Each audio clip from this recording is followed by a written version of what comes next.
A few mornings ago, I got an email with the subject line, negative balance notification. My stomach dropped and I started to get sweaty. I panicked. It was an immediate involuntary response before I ever even opened the email. I instantly felt shame and failure. I've had that feeling before. And a long time ago, in a different season of my life, that email would have meant bank fees for being overdrawn, wondering how I would pay my bills, and intense regret. But something was different about this email. Even as my stomach dropped and my heart was racing, there was this other thing running underneath. It was a peace that comes with knowing, because I knew what was in my bank account. And I knew that it wasn't overdrawn because of any error that I made. I'll show you exactly what this looks like and how I got here. And I'll tell you what the email actually was. Money anxiety, that stomach drop, sweaty feeling, usually happens because of one of two things. And I know this because I've been there more times than I care to admit. It's either because you check your balance and spend until it looks low, or you avoid checking entirely and just hope for the best. I've been both of those, which is why I would get overdrawn alerts and know that I had done something to cause it. But neither of those things is a financial plan. Both of them lead to chaos. And the hard part is the panic doesn't wait for facts. Because somewhere in the back of your mind, there's always this low-level uncertainty. Did I miss something? Did I forget something? Is something about to catch me off guard? Is a bill going to hit my account that I forgot about? That uncertainty is what I want to talk about today because I lived with it for years and I don't anymore. Not because I make more money or my life is less expensive. We all know that's true for almost everyone right now. I don't have uncertainty anymore because I can see things clearly. The link to the free spreadsheet that I use is in the description below. But let me show you how it actually works first. This is it. 4 tabs, a greeting from me, your budget, and this is the most important tab, and the transactions tab where you input your reality, and then a tab with an example to help guide you. That's the whole thing. Tab 1, start here. This is my note to you before you touch a single number. Read it first and go back to it if you need a reminder. It tells you exactly what this spreadsheet helped our family do. Pay off $116,000 in student loans, pay cash for our adoption, navigate owning 2 homes at once, make career decisions based on freedom rather than pressure. I've used this system to do all of it. And I know it works. It's simple and you can do it even if you've never budgeted before. Tab 2. This is the most important tab. This is your running picture, month by month, everything in one place. No matter where you are in the month, there's time to start here.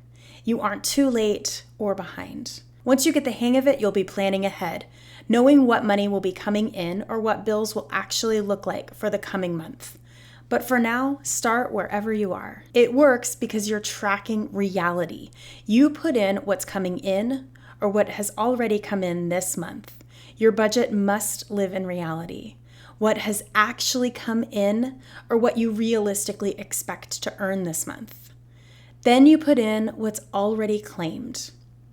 The money going out, whether you remember it or not. Mortgage, insurance, utilities. These aren't things you need to think about because the decision has already been made. Write them down so they stop being invisible. Then the categories where you have some choices. Groceries, gas, eating out. These are decisions, but they're based in reality. You cannot budget $10 for gas when it's over $4 a gallon and you drive an hour each way to work. Estimate as closely as you can and decide once now. I like to get my calendar out for this part. I can see if I have any evening meetings, friends coming over for dinner, registrations for kid things, or other expenses that I might not remember. If I know I'll be driving a lot this month, I make sure that the gas line item reflects that. Once you've done this section, if you have any money left over, you can decide where you want it to go. Add it to a specific savings goal or carry it forward to next month. Whatever isn't spent doesn't disappear at the end of the month. It rolls over or it goes into a savings account. You need to categorize it so it doesn't slip through your fingers at the register or Chipotle. Just put it in a category instead of floating it in your checking account, like money that can be spent on something. I never have extra money because it's always accounted for. I've already decided where every dollar goes before the month begins, whether that's for an upcoming dentist appointment that I know is coming and is likely going to cost more than I expect, or our upcoming Disney vacation. Regardless of where I want the money to go, it will go somewhere. So write it down and have it planned. The budget tab has 4 sections: obligations, long-term savings and investments, short-term savings, and essentials. Savings and investments go in before discretionary spending. It's not about whatever's left, it's before. That's the only reason that the college fund gets funded every month. I update this tab a few times a week. It just takes a few minutes. I see what's left in each category, I categorize the bills, and I know exactly where I stand. Not roughly, not probably, not what's in my bank account, but where I actually stand in reality. And because I can see every category, I can move money around. If I know this week is going to be a bigger grocery week, I may move money from somewhere else before I'm at the register, because money is finite. And if you are over in one category, it has to come from somewhere. And when you can see it all at once, you're in control. Your money isn't just happening to you. Tab 3, transactions. This is where your reality lives.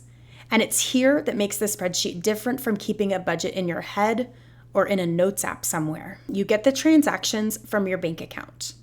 Pick a category from the dropdown for each one, and then the budget tab will update automatically, putting those numbers in the correct categories. The transactions are the facts, and they fuel every decision that you make on the budget tab. Tab 4. If you're not sure how any of this works, here's an example tab already filled in so you can see exactly what a real month looks like before you put in your own numbers. 4 tabs, updated a few times a week. And because of it, I knew when I received this email, before I even opened it, that my account wasn't overdrawn. Which brings me back to the notification email. So I opened the email, and turns out it was my son's lunch account that was overdrawn on the last day of school because he bought milk and a blueberry muffin at school the week before, and the account went negative by $2.50. So I laughed. The kids eat breakfast at home and they bring their lunches to school. They know that they can purchase food at school if they want to. They just have to tell us so that we can add money to their accounts. But my son didn't let me know. He just grabbed milk and a blueberry muffin. So I asked him about it, and he said he was hungry. And I said, dude, you ate breakfast at home. And then he told me which day it was.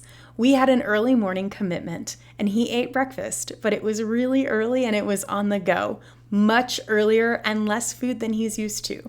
By the time he got to school, he was hungry again. So he got a blueberry muffin and milk, which honestly, he should have packed a granola bar. But he's 14 and he didn't realize that he would be hungry, and neither did I. So $2.50 for a milk and a blueberry muffin when you're a hungry kid at 10 a.m. is completely reasonable. I paid the balance and I went on with my day. I did razz him a little bit. The panic lasted about 4 seconds and then it was over. Not because I'm calm by nature. I am the opposite of calm, but because I already knew what was in my bank account. I could feel the peace underneath the panic before I even opened the email. That's what this system actually gives you. Not a perfect budget, not a stress-free life, just the ability to know, really know where you stand at any given moment. I want to be honest with you about something. There was a season in my life when that email would have been real, when the panic would have been justified, when $2.50 could have actually been the thing that tipped something over and overdrew my bank account. I paid off $116,000 in student loans, We've had 2 mortgages at the same time, not on purpose. We have a variable income and have had unexpected medical crises. We've had seasons where nothing felt comfortable and everything felt tight. This spreadsheet was there for all of it. Not because it's complicated, but because it's simple enough to actually use, even when life is complicated. The link is in the description, and it's free. You make a copy in 1 click, and it's yours. Already built, formula's already there, ready for you to fill in your numbers. And the next time you get an email with a subject line that makes your stomach drop and your heart starts racing, I want you to already know the answer before you open it. Watch this video next because it's where I show you exactly how the system holds up during the fullest, most expensive weeks of the year.